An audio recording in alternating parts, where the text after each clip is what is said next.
सभी को ओम। मैंने अपनी पिछली वीडियो में आपको योग के बारे में कुछ बताया था कि योग का अर्थ क्या होता है, योग किसे कहते हैं, कि वाकई में योग है क्या। देखिए, आप सीधा सा इसका सिर्फ एक ही अर्थ समझिए कि जिस प्रकार आप आधुनिक जीवन में अपना जीवन व्यतीत कर रहे हैं और उसमें हम अपनी शरीर की, अपने मन की सुख सुविधाएं के लिए जो भी हम तकनीक का इस्तेमाल करते हैं, जिस तकनीक के आधार पर हम आज अपने आप को सुखी रखते हैं, और ऐसे ही अपने अंदर सुख सुविधाएं और आनंद प्राप्त करने के लिए जो तकनीक होती है, जो विज्ञान होता है, हम उसको ही योग कहते हैं।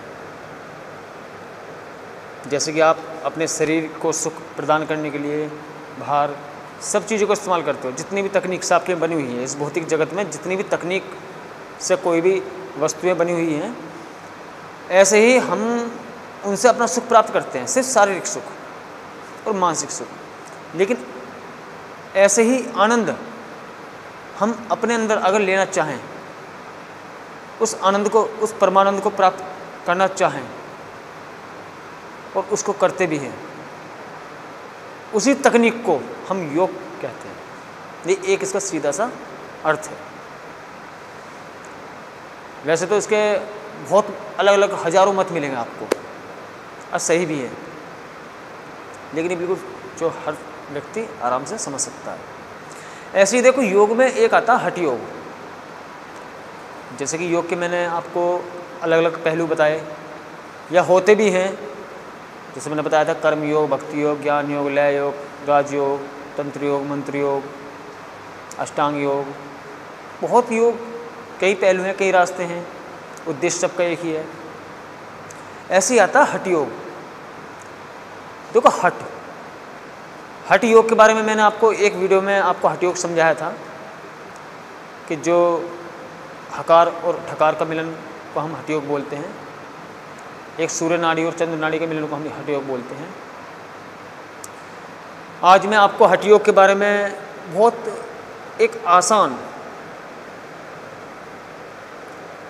आसान तरीके से मैं आपको हठ योग के बारे में समझाऊंगा।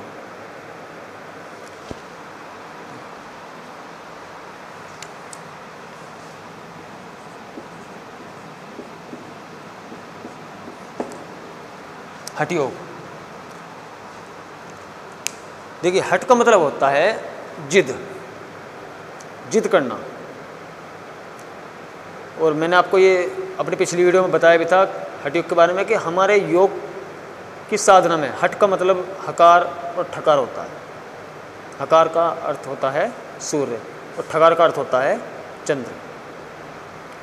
हकार का कॉन्टैक्ट हमारा पिंगला नाड़ी से होता है और ठकार का कॉन्टैक्ट हमारा ईड़ा नाड़ी से होता है, और इन दोनों को ही मिलाना एक हठ योग बोला जाता है।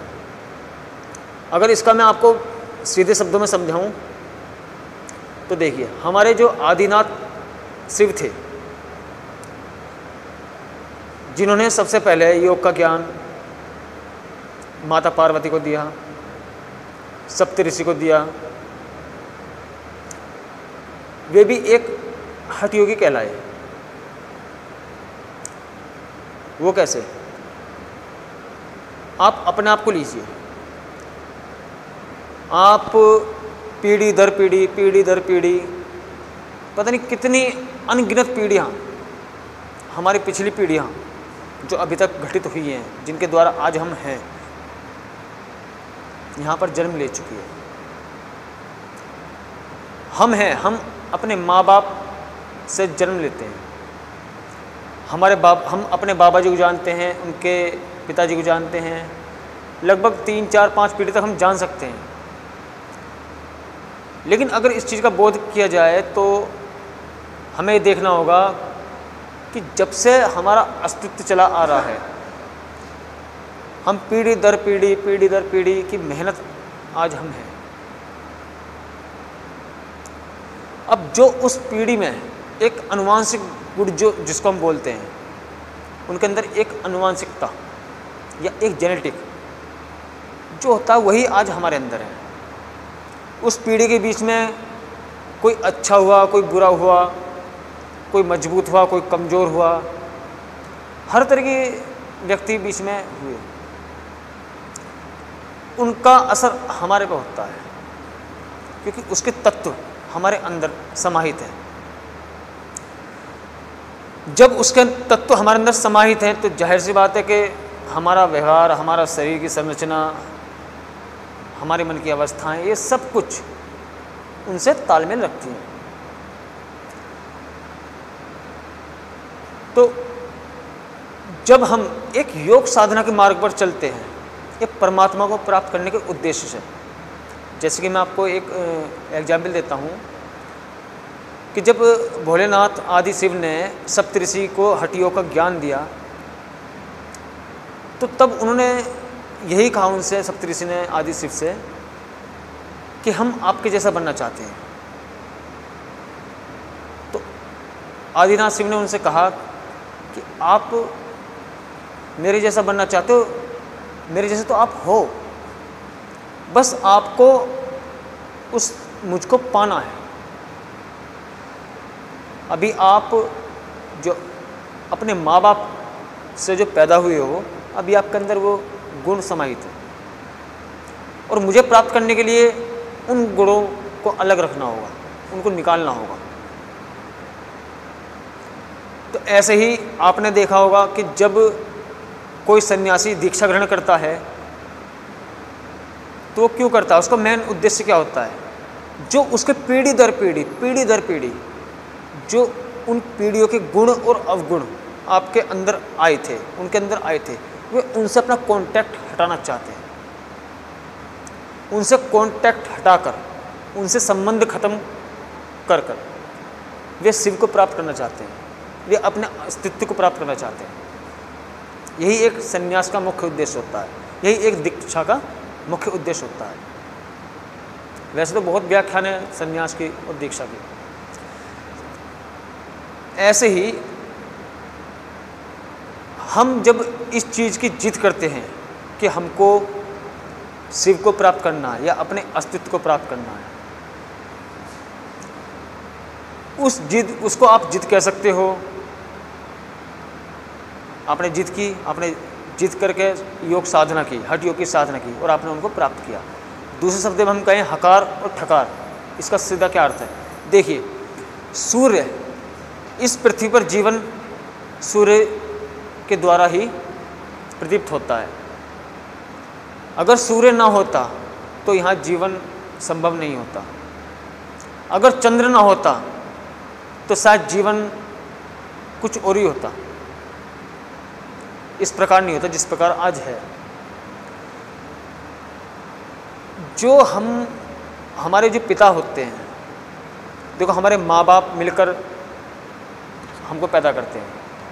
जो हमारे पिता होते हैं वे सूर्य होते हैं। जो हमारी माता होती है, माता को हम चंद्र कह सकते हैं। माता को चंद्र क्यों कहते हैं? क्योंकि आपने देखा कि वो आपकी माता कैसे बनी, क्यों बनी? क्योंकि आपकी माता, जो चंद्रमा के जो चक्र होते हैं और आपके माता उनसे कांटेक्ट के थ्रू क्रिया करती हैं, एक शारीरिक क्रिया और एक आध्यात्मिक क्रिया, जिसको हम एक मासिक धर्म के अनुरूप कह सकते हैं। तब जाकर आपकी उत्पत्ति होती है। तो सूर्य आपके पिता और माता चंद्र, दोनों के मिलन से आपका जीवन यहाँ पर आया। अब उस पीढ़ी को मिटाकर कहो या एक तरह से कह दीजिए कि उसको एक अलग आयाम पर रखकर हमको अपना अस्तित्व से सीधा